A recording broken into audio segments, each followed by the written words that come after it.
Good morning, जय श्री राम। सो आज का वीडियो होने वाला है दशा माता पूजा का।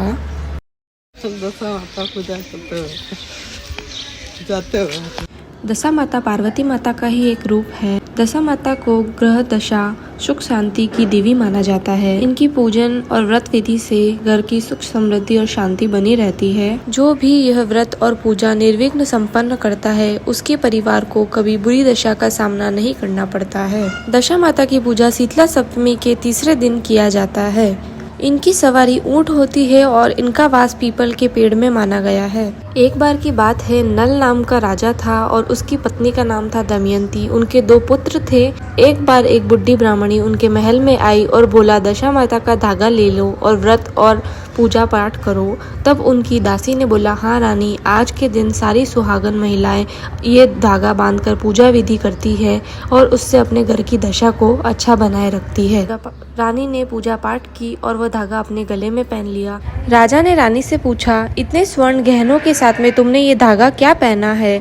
रानी कुछ बताती उससे पहले ही राजा ने धागा खींचकर नीचे फेंक दिया।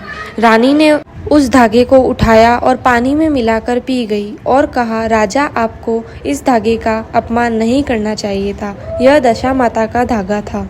फिर राजा जब सो रहा था तब उसने स्वप्न में एक बूढ़ी महिला को महल में आते हुए देखा और लक्ष्मी माता को महल से जाते हुए देखा।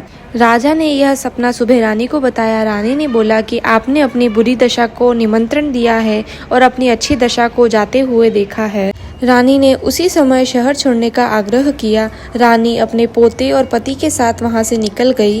राजा अपने दोस्त के यहाँ, बहन के यहाँ सब जगह रुकने का प्रयत्न करता रहा, पर जहाँ जहाँ भी वह जाता वहाँ की सुख समृद्धि कम होती जाती। दुखी होकर वह एक नदी किनारे गए और कहा कि मेरे लिए कुछ खाने का पका देना, तब तक मैं और मेरा पोता जाकर स्नान करके आते हैं। राजा आकर बोलता है कि मुझसे मेरा पोता पानी में बह गया। रानी भी कहती है, महाराज, आपने जो मुझे खाना बनाने के लिए सामग्री दी थी वह कीड़े मकोड़ों में बदल गई। फिर राजा और रानी एक बंजर जमीन में जाकर सो गए। मेरी मम्मी बोल रही है पथवारी के पत्थर गोरे होते तो गोरे जमाइया। सुबह उठे तो वहाँ पर अच्छी अच्छी कलियां फूट रही थी। वह जमीन एक मालन की थी। उसने कहा, आप लोग यहीं रुककर मेरे बाग की देखभाल करें। दिन बीतते गए और होली का दिन आया। ऐसे ही एक दिन राजा कुएं से पानी निकाल रहा था। वह जितनी बार भी पानी निकालता उसमें एक हल्दी की गांठ और सूती धागा निकलता। फिर रानी ने राजा से पूछा, आप बार बार ये क्या कुएं में फेंक रहे हैं? तब राजा ने बताया कि एक सूती डोरा और हल्दी की गांठ बार बार मेरे पानी में आ रही है। रानी ने कहा, इस बार आप उसे कुएं में ना फेंक कर मुझे देना। तब राजा ने कहा, तुम्हारे ऐसे डोरे डमटे करने के कारण ही आज हमारी यह हालत हुई है। रानी ने होलिका दहन के बाद होली को जल दिखाकर दशा माता का व्रत लिया। उसी गाँव के राजा की बेटी का स्वयंवर था। राजा भी वहाँ गया और राजकुमारी ने राजा के गले में माला डाली। तब सब ने बोला कि यह तो माली का नौकर है, इसे राजकुमारी वर कैसे चुन सकती है। तभी एक प्रतियोगिता का आयोजन किया गया। जो शिकार सबसे अच्छा होगा उसी से राजकुमारी विवाह करेगी। तब राजा और बाकी सारे राजा अलग अलग शिकार पर निकल गए।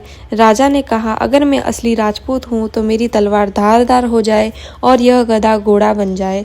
तो वैसा ही हुआ। सभी अपने अपने शिकार लेकर आए पर राजा नहीं आया। तब सिपाहियों को भेजा गया कि राजा को ढूंढ के लाओ।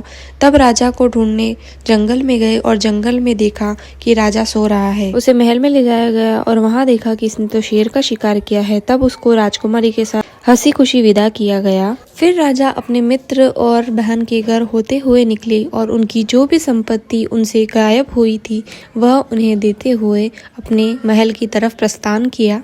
जो पोता राजा से नदी में बह गया था वह भी उन्हें धोबन के पास मिल गया और जो खाना कीड़े मकोड़ों में बदल गया था वह खाना हीरे जवाहरात में बदल गया। ऐसे करते करते राजा अपने महल में पहुंचा और वहां पर सभी लोगों ने उनका बड़े दिल से स्वागत किया। दशा माता जैसे नल और दमयंती पर टूटे वैसा सभी पर टूटना। जय दशा माता की। अगर आपको ये वीडियो अच्छा लगा then please like, share, comment and subscribe. See you in my next video. Bye.